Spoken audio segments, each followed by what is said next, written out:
tenho a absoluta certeza de que todos vocês aqui nessa noite, sejam os que estão nos visitando, sejam aqueles que estão há mais tempo na igreja, vocês já ouviram um tipo de mensagem que diz que vocês devem se arrepender dos seus pecados. Certamente você já ouviu alguém pregar dizendo que vocês necessitam de salvação. Certamente você já deve ter ouvido alguém falar que vocês necessitam da redenção, que vocês precisam de um novo nascimento, de uma nova vida. É bem possível que algumas pessoas, quando ouvem essa expressão, elas acabem se questionando, elas acabem perguntando: mas por que eu precisaria de salvação?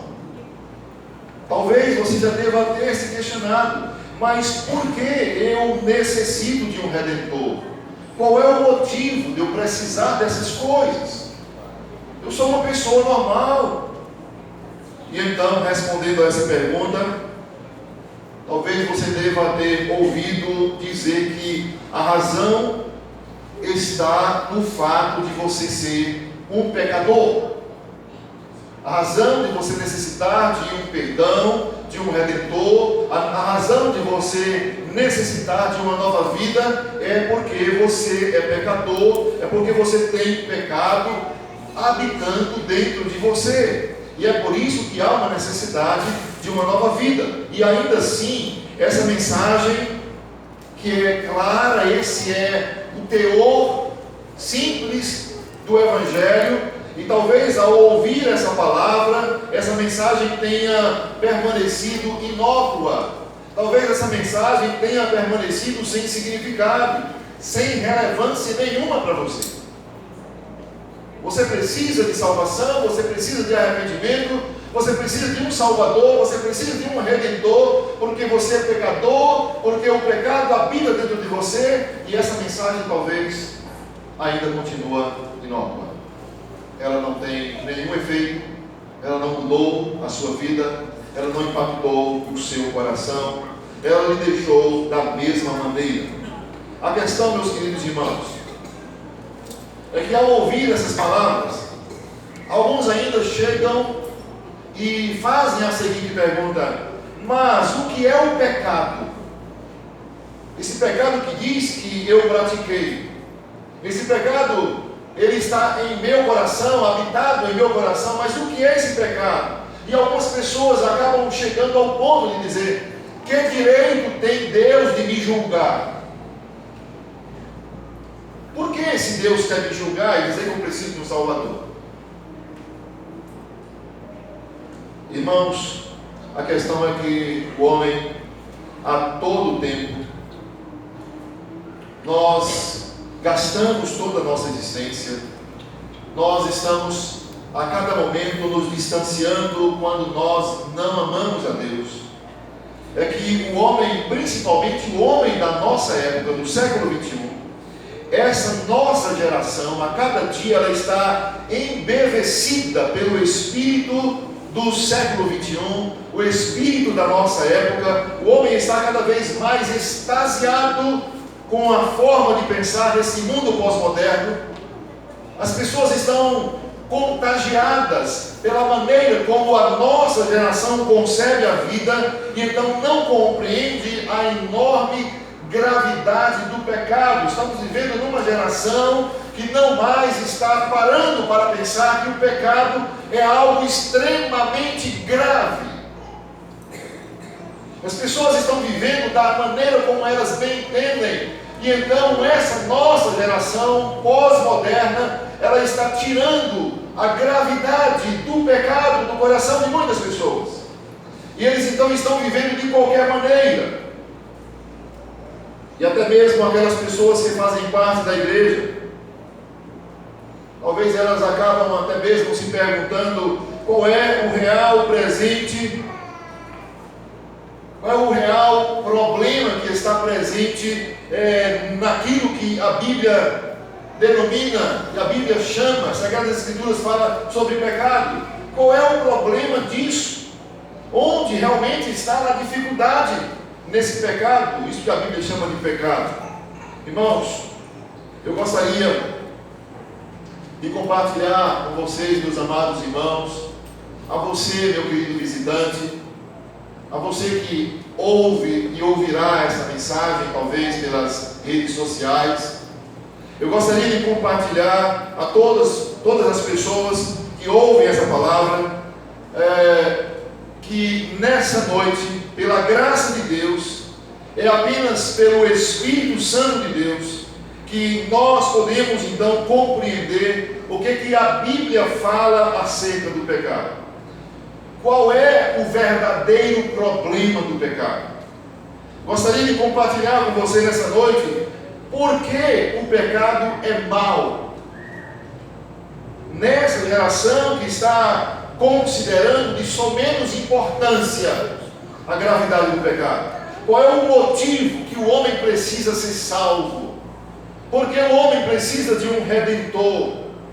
E para responder essas questões, irmãos, voltemos aqui para esta passagem que nós acabamos de ler. Gênesis capítulo 3, do versículo 1 ao versículo 15. Meus amados irmãos, nós provavelmente já devemos ter ouvido ou lido essa palavra. Esse é um texto bem conhecido, ele é chamado do primeiro evangelho. Aqui está inserido o próprio evangelho. É exatamente nesse momento que nós encontramos o grande marco da história da humanidade. Nós conhecemos muito bem os acontecimentos aqui narrados.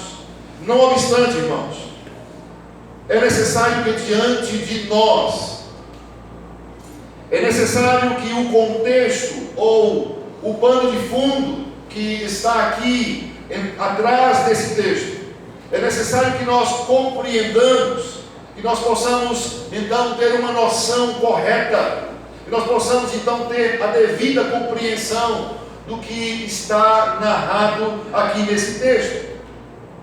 A passagem que nós lemos, irmãos, ela nos apresenta de forma magistral.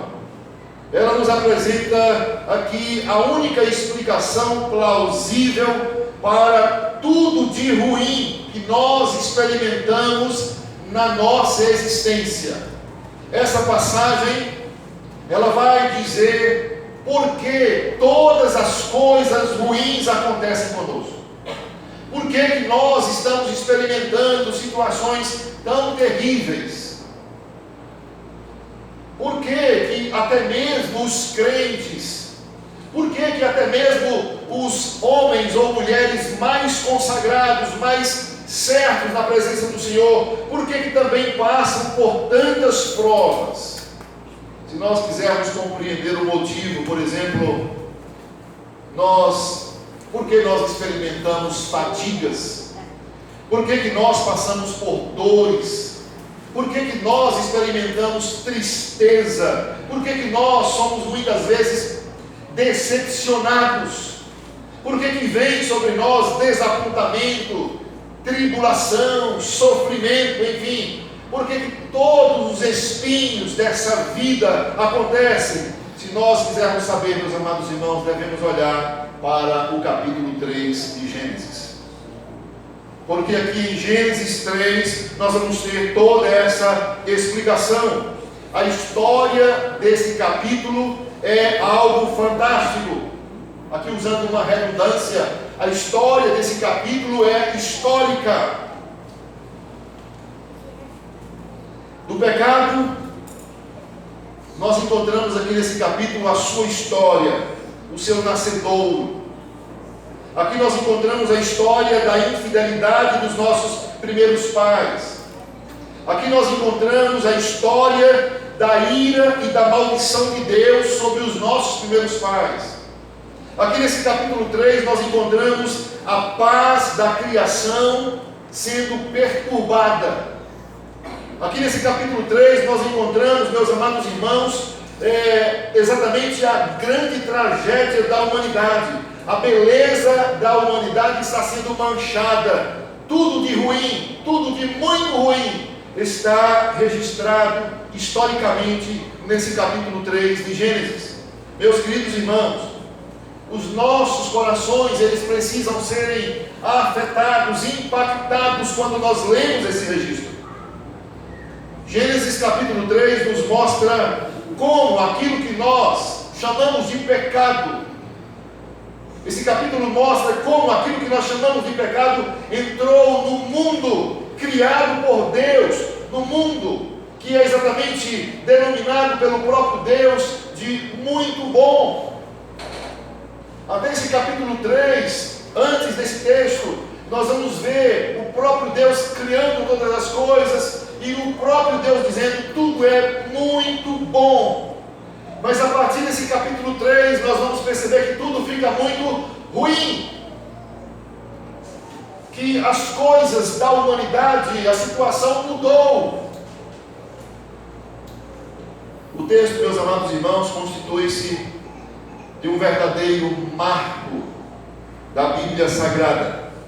Isso porque até o final do capítulo 2 nós temos aqui a criação numa determinada situação. A criação está gozando das coisas maravilhosas, grande paz. A criação está em harmonia. Até o capítulo 2 a criação está em repleta beleza. Tudo é muito bom. É necessário, meus amados irmãos, que a gente perceba que a partir do capítulo 3 tudo muda. A partir do capítulo 3 de Gênesis, tudo se altera. Absolutamente tudo que foi criado alterou, sofreu alteração. É necessário que Deus venha então, irmãos, por conta dessa grande transformação para o mal que aconteceu com a criação.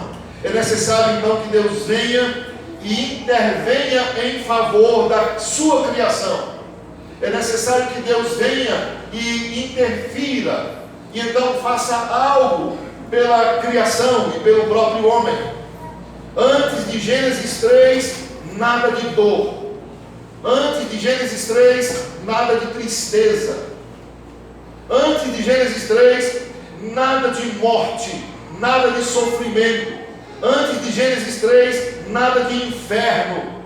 O que perdurava era a comunhão, era o amor entre o Criador e a sua criatura, e a sua criação.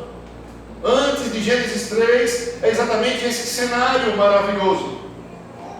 Mas a partir de Gênesis 3, irmãos, vida difícil, sofrimento, dor, morte, inferno, inimizade com Deus, inimizade com a criação, inimizade do homem consigo mesmo.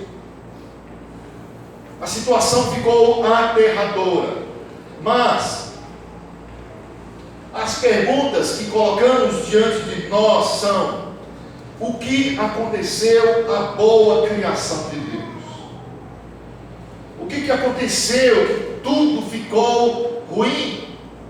Que todas as coisas passaram agora a ter uma experiência ruim? Por que a vida é tão difícil? Por que então que o sofrimento é maior? Por que a dor? Por que todos morremos? A resposta para a nossa pergunta, ela não pode ser outra. Por causa do pecado. Por causa da vileza, por causa da maldade, por causa da destruição provocada pelo pecado. A maldade, a seriedade do pecado precisam ser percebidas. E então eu quero chamar você que está ouvindo nessa noite, e talvez muitos, embebecidos pelo espírito desse século, dessa pós-modernidade, que olha para aquilo que é nocivo para com Deus, aquilo que Deus odeia, e olha para essas coisas e não vê muito problema. Porque é assim que essa nossa geração está encarando o problema do pecado. Ele não está sendo visto exatamente como a Bíblia vê. Há muitas pessoas que são membros da igreja. Há muitas pessoas que acham que podem inclusive vir ao batismo, que podem participar da ceia.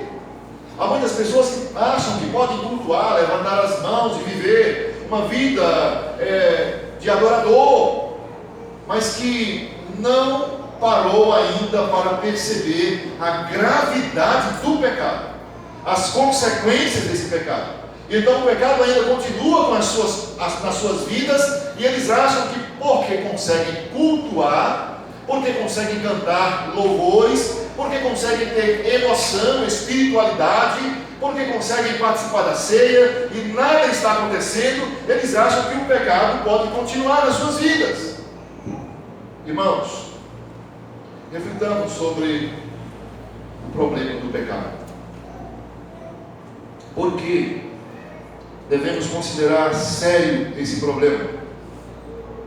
Por que a maldade e a seriedade do pecado precisa ser percebido por nós? Primeiramente, irmãos, o pecado ele precisa ser percebido como algo nocivo, vil, sério, mal, por causa da minha origem, por causa da sua origem.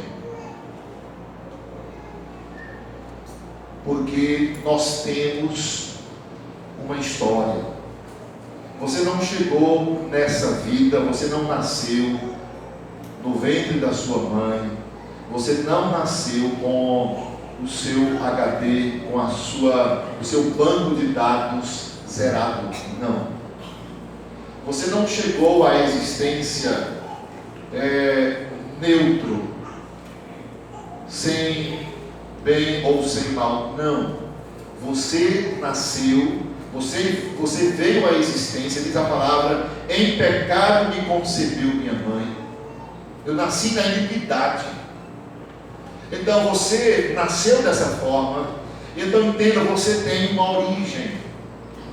Você deve então levar em consideração o problema do pecado exatamente por conta da sua origem, de forma bastante introdutória aqui, meus amados irmãos. Permita-me afirmar que a razão de todo esse problema que nós experimentamos, aquilo que assola a nossa humanidade, é exatamente a nossa origem. O motivo pelo qual o pecado é mau pode ser percebido exatamente na nossa origem, de onde nós viemos.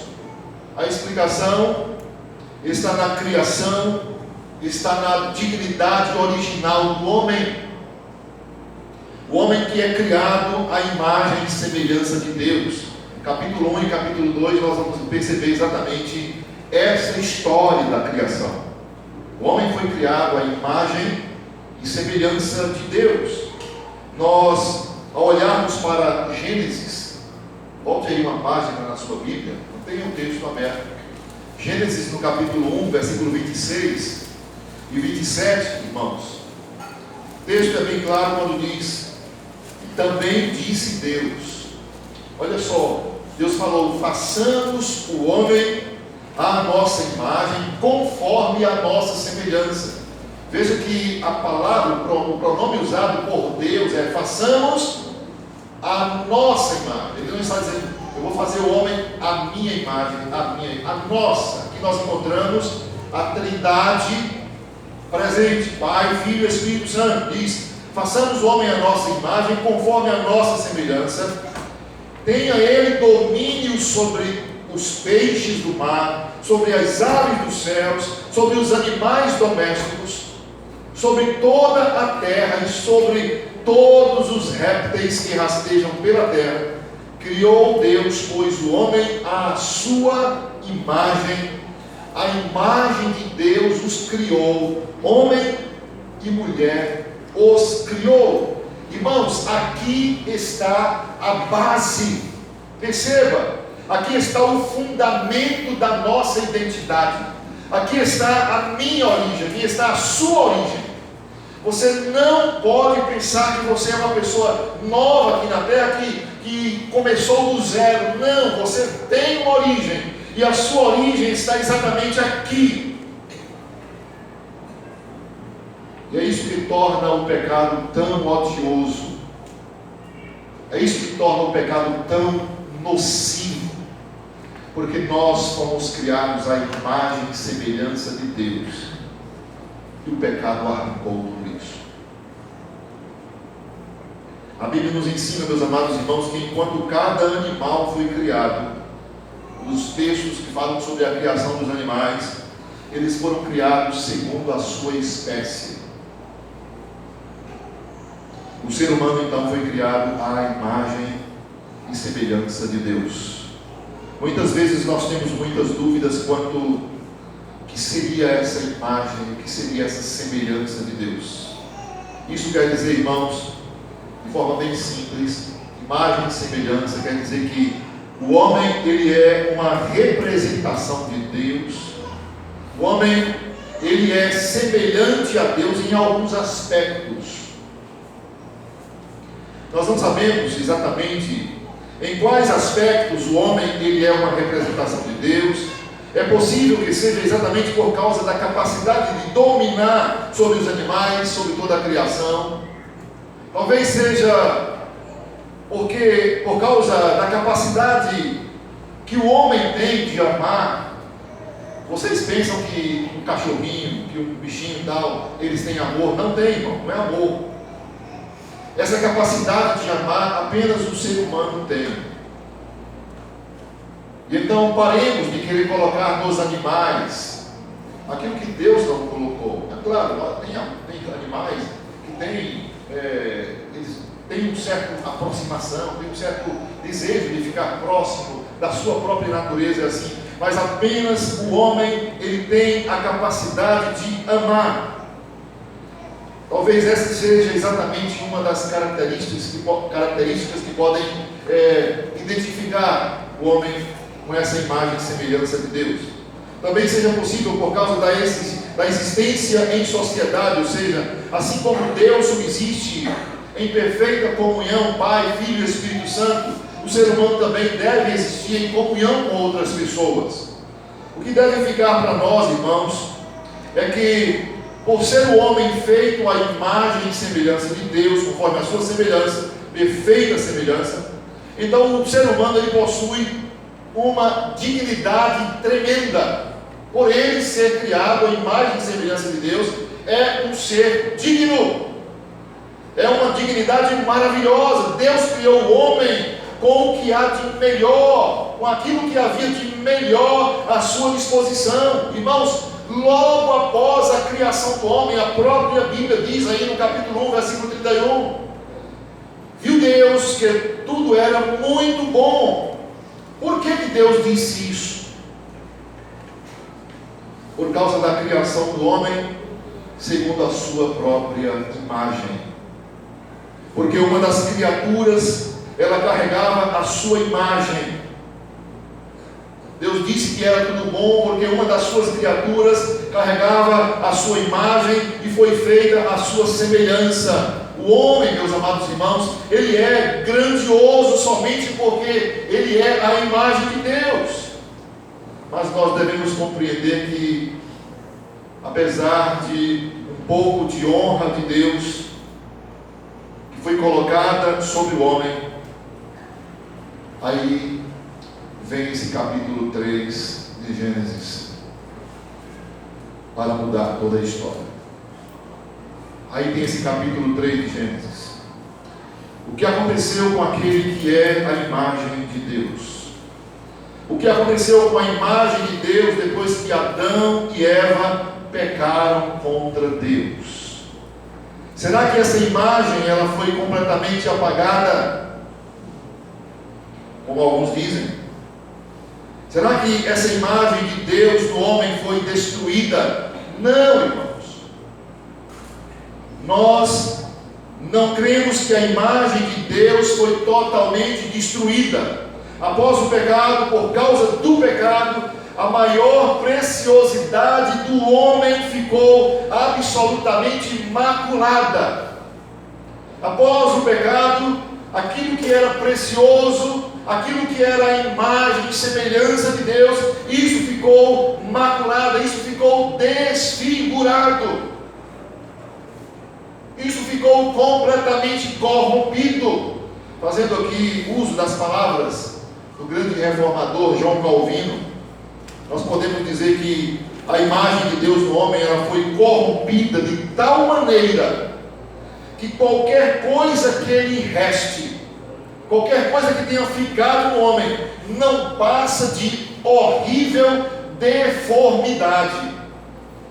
O pecado deformou o homem de uma maneira muito pior, meus amados irmãos, de que um ácido dos mais poderosos podem deformar o rosto, o semblante de uma pessoa.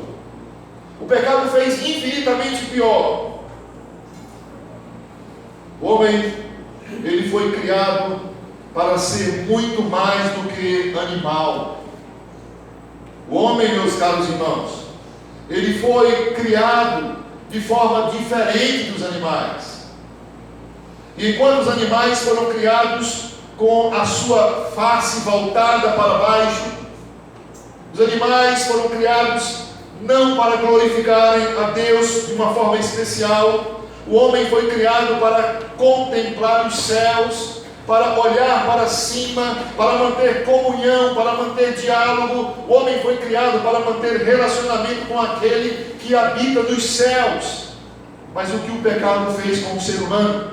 O pecado, de forma terrível, ele corrompeu, ele deformou a imagem de Deus. O pecado emburreceu as pessoas. O pecado, então, pior do que isso, ele colocou o ser humano pior do que os animais. E é isso que nós devemos entender, meus amados irmãos, quando nós lemos a palavra do profeta Isaías no capítulo 1, versículo 3. O profeta Isaías nos diz: o boi conhece o seu possuidor, o boi conhece o seu dono, o jumento conhece o dono da sua manjedoura. E Deus diz para Israel, seu povo: mas Israel não tem conhecimento, o meu povo não entende. O pecado tornou o próprio povo, ele não conhece mais a beleza, a graciosidade da imagem de Deus que foi perdida. E ele então continua adotando um estilo de vida que agrade a si próprio, que satisfaça a si próprio. O homem não tem parado para chorar, o homem não tem se entristecido com aquilo que perdeu. Você talvez fique triste porque você perde 10 reais de alguma coisa, de algum negócio. Você tem um prejuízo aí de 100 reais de algum dinheiro, e você chore por isso. Mas quantos de vocês já choraram e lamentaram pelo que vocês perderam da imagem de Deus, da semelhança do Senhor? Grande prejuízo que a humanidade teve, ela não tem percebido. Um comentarista chamado Joseph Allen, ele coloca a coisa dessa seguinte forma: ó homem miserável, que monstro deformado o pecado fez de você. Deus o fez um pouco menor do que os anjos. Deus fez vocês um pouco menor do que os anjos. O pecado o fez um pouco acima dos demônios. Um monstro que tem a cabeça e o coração no lugar dos pés. E esses, cabeça e coração, continuam esperneando contra os céus. Tudo fora do lugar. Ainda para nos mostrar o que esse pecado terrível fez com a raça humana, um comentarista chamado John MacArthur Jr., ele também comenta, falando sobre o que o pecado fez com as pessoas da seguinte forma: o pecado suja a alma, o pecado rebaixa a dignidade da pessoa, o pecado, ele obscurece o entendimento, ele nos torna piores que animais, porque os animais, eles não podem pecar. Polui, corrompe, suja.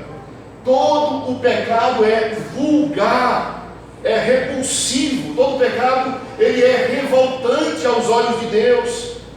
A Bíblia chama o pecado de imundícia. O pecado, ele é comparado a vômito. E os pecadores são os cães que voltam ao seu próprio vômito. O pecado, ele é semelhante a um cadáver em putrefação. E os pecadores são os túmulos que contêm o mau cheiro, que contêm a sujeira. O pecado transforma e transformou a humanidade em uma raça poluída e imunda. Será que agora você tem uma noção acerca do porquê o pecado é tão ruim? Por que o pecado é tão mau? Será que a geração de hoje tem percebido e tem lutado, se possível, até com o próprio sangue para combater o pecado? Esta é a grande tragédia da humanidade, irmãos. É só porque os seres humanos têm esse tremendo valor que o pecado ele é tão trágico. É porque você foi criado à imagem de Deus. É porque você tem essa origem. A sua origem é imagem e semelhança de Deus. Por isso, irmãos, o pecado ele é tão trágico, porque ele bagunçou tudo isso. Ele tornou a humanidade muito pior do que os próprios animais. Eu quero aqui me dirigir a você que está aqui nessa noite. Você é alguém especial. Afinal de contas, você foi criado à imagem de Deus. Você foi criado segundo a semelhança de Deus. Contudo, o pecado que você herdou, que eu herdei, o pecado que nós herdamos de Adão, o pecado que nós cometemos dia após dia, esse pecado está acabando conosco. Você tem sido criado para amar a Deus. O objetivo da criação foi para que ela glorifique a Deus. Mas o pecado está fazendo com que você ame a si mesmo. Deus te criou para amar a Ele sobre todas as coisas. Mas o pecado faz você amar a você acima de todas as coisas. Meu querido irmão, você foi criado para ser diferente de todas as demais criaturas. Mas infelizmente nós temos visto uma grande tragédia pessoal, que é exatamente a nossa história, a nossa origem. Essa é uma das razões pelas quais nós precisamos de um Salvador. É por isso que nós precisamos de um Redentor. Sabe por quê? Porque a imagem de Deus em nós, ela precisa ser restaurada. Por isso nós precisamos de um Salvador. Foi exatamente para esse propósito que Jesus Cristo veio a esse mundo. O apóstolo Paulo, quando escreve aos Romanos, no capítulo 8, versículo 29, o apóstolo Paulo nos diz o seguinte: aos que de antemão conheceu, também os predestinou para serem conforme